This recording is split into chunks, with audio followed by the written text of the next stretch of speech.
Hi guys, Paul here from PABrewNews. Got a beer here from the Lost in the Wild Brewing Company. They're Western PA, Shippensville, up on Route 8 off Route 80 to the north on I think 66. Excuse me. Had a nice beer from Clarion River Brewing Company, and actually you can get to Lost in the Wild. It's pretty easy from Clarion. So if you're in the area of Clarion, you can hit these guys without a real big problem. They're like maybe 9 minutes away from each other. So let's crack it open. See how she be. Nice hiss. Nice hiss on this growler. Cool stuff. This is the Golden Finch New England style IPA, coming at 7% alcohol by volume. I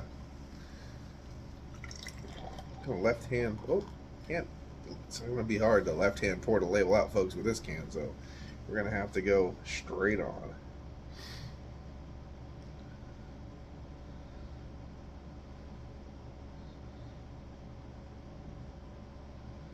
There we go. There she be. Lost in the Wild.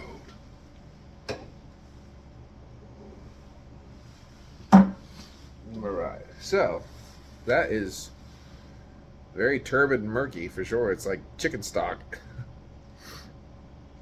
That's what it is. It's not bright and colorful. This is kind of murky brown almost. Chicken stocky. Alright, let's try it. A lot of very vibrant fruit notes coming out of this. Very vibrant kind of lemon and grapefruit for sure. Almost hitting a passion fruit in there, just on the nose. Let's try it. Cheers.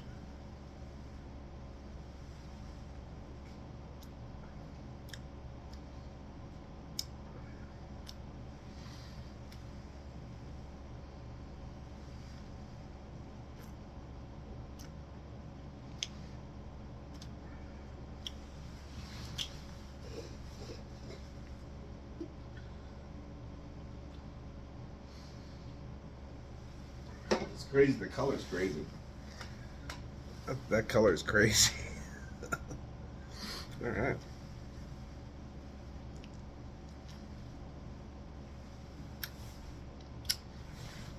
So,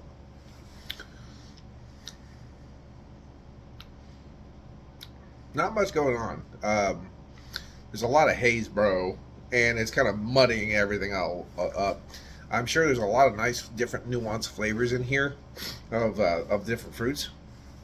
I'm getting a little bit of a spicy, kind of like piffy orange, and a little bit of earthy pepperiness, that kind of thing. I want to get other flavors, but it's very subtle, and see this brown turbidity kind of thing. That is mucking up all the other flavors.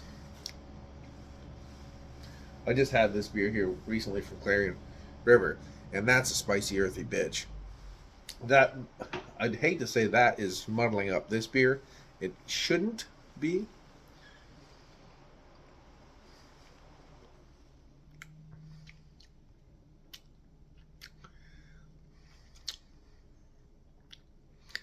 Yeah, it's just there was nose is nice. Nose is weird.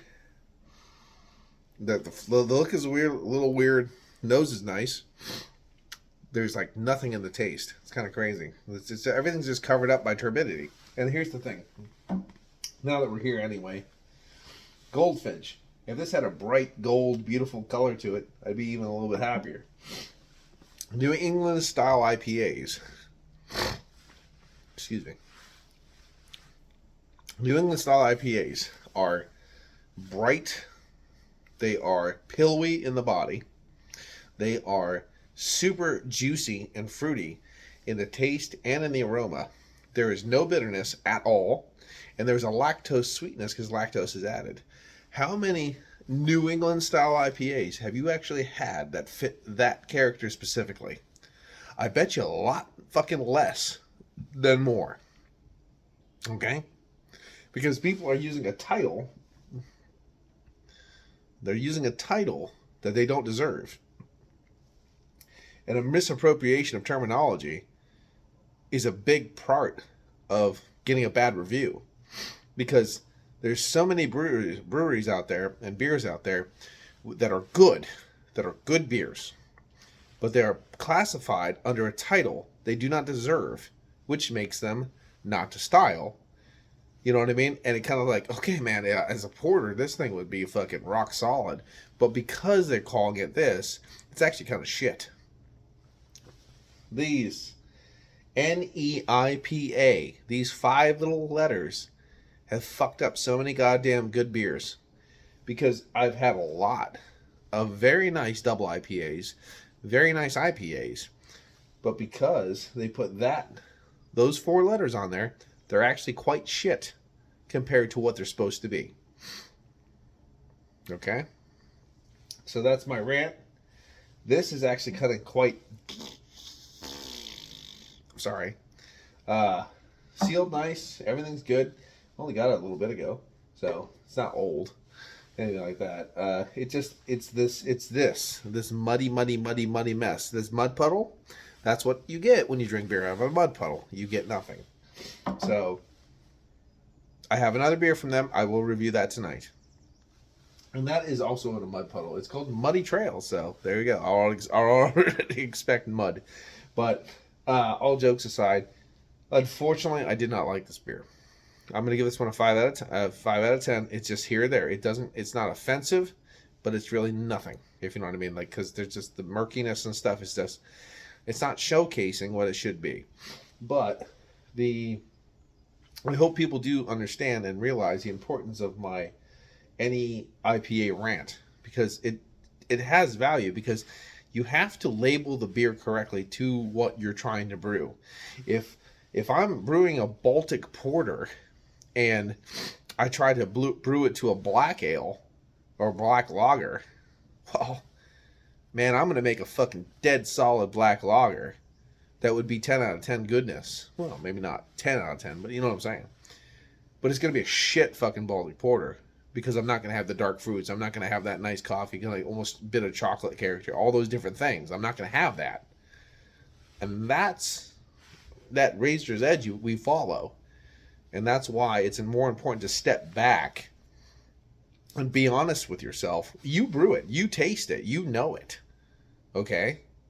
You know what you have before you put it in this fucking can or put this goddamn label on it. Be honest to yourself, too. And don't worry about hype train. Oh, if I put an IPA, because that's what we're trying. You tried to brew it, but guess what? You didn't. So let's man up, or woman up, or whatever you want up, and put correct labels on things. Because if it just said hazy IPA, you would be completely accurate, and you wouldn't put yourself up to standards that you know you cannot meet. You dumb fucks. And by the way, can't we just make beer fucking... Look at this clear beer.